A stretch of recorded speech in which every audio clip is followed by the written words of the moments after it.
జ్యోతిష్పతిం త్వా సాధయామి అంటూ కొవ్వొత్తి పెట్టి వెలిగిస్తారు. ఎంత అన్యాయం! బర్త్డేలని పెట్టి పెద్ద కేకులు నువ్వెన్ని సంవత్సరాలైతే అన్ని కిలోల కేకు పెట్టి దాని మీద వెధవ కొవ్వొత్తి పెట్టి వాటిని వెలిగించి ఉప్పని ఆర్పి ఆ బూడిద తీసి ఒకటి నోట్లో ఓడు పెట్టుకుంటాడు. ఏమిటిది? ఎంత విచిత్రమైన విపరీత వికార అట్టహాసం!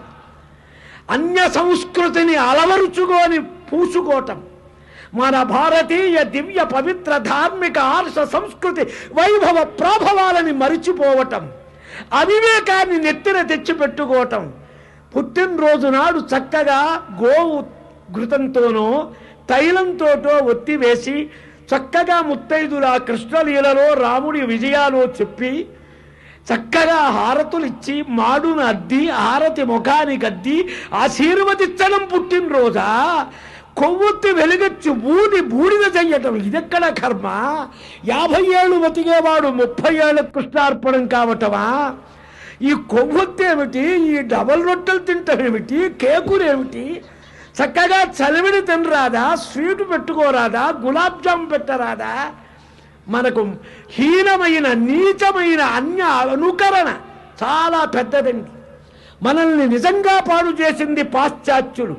రాజ్యం ఏమి కాదు, మన బుద్ధిని దోచుకొని మనల్ని దొంగతనం చేసి పాడు హిస్టరీలు రాసి సంస్కృతినంతా ఆర్య ద్రావిడ అని డివైడింగ్ పాలసీ ఒకటి మన నెత్తిన పెట్టి ఇక్కడ ఆర్యుడు లేడు ద్రావిడుడు లేడు, అంతా భారతీయుడు.